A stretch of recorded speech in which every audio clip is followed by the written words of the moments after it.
Hoş geldiniz abi. Karpuzumuzu Çinî Azerbaycan li bajarê Amedê dest pê kir. Cotyarên Zebeşan ji ber hilberîn û buhabûna Zebeşan razî ne. Cotyar û Xwedî Erdan dibêjin îsal li gor salên borî hilberîn zêde ye û bi gelek tame. Bazirganên Zebeşan îsal cinsekî Zebeşê bi navê Karnaval cara yekem çandine û axa bajarê Amedê jî lê hatiye û Zebeşek bi tam derketiye holê. Di rojê de bi tonan zebeş diçinin û amaje pê dikin ku zebeşên organîke û kiloya wan jî bi erzan e. Bu 10-12 sale li Diyarbakır ev jebeş me anî Diyarbakır ırtî altı em dibêjin ji vîyara. Tabii Karacadağ bölgesi Mezopotamya bölgesiye. Evara hênike biro germe. İja ji bo wî ev jebeş tema wî degişik tamkiye. Yani tabii em jebeşê başka bölge jî xera nekin. Ama Diyarbakır zaten bi jebeşê tê naskirine. Em pir memnûnin îsal.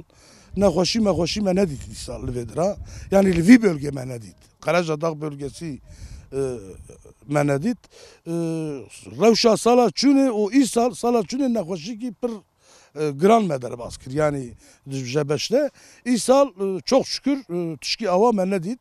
Ve hûn jî li ber çavê xwe dibînin jebeşê wî pir yani geş te dikene bi mervara yani. İja tema wî tabii aroma wî gelek xweş e yani. Em yani 30 sal em bu işi dikin ama 14 sal em hatin Diyarbakır. İlk damlama sistemi me derxist. Em vesile bu. Frengi, zebeş, kavun. Beri em misalması bu. Yani şükür damlama herkes dikin yani. Ben deriye kuda değilse damlama dikin. Yani zebeşi pir başı. İsal salaçını me 2000 ton ardı de değişti. İsal başı yani fiyatı başı. 8000 haya 10,000. Bixeyr yani başı yani.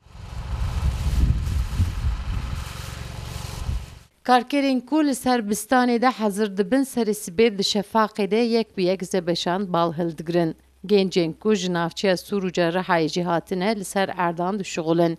Gencek jî dixwaze pere qezenç bike, xerciya xwe derxîne, dûvre jî bizewce. Valla ablam saat 4 sibê radibin, em Sûrîce de hatine. 4 sibê de radibin 10-15 araba ew di bar dikin, zebeş bar dikin. Zor e, zehmet e, pir zehmet e. Yani her insan nikad damiş ve vî karî.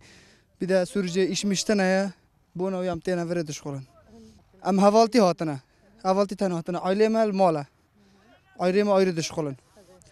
Qazancê me royê erabê me, gorê erabê me degişti be. Kam çi qasî araba pir bar bikin, em ew qasî qazemişkine.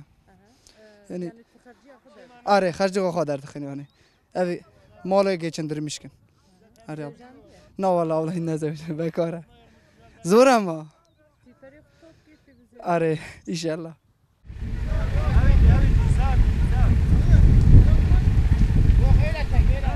Cotyarê vê erdê şêsî donum erdî de 5400 ton zebeş hildaye. Lewra dibêjin îsal nexweşî neketiye zebeşê. Hewaya aliyê Qerejdağê bi roj germ e, êvarê jî hênik e.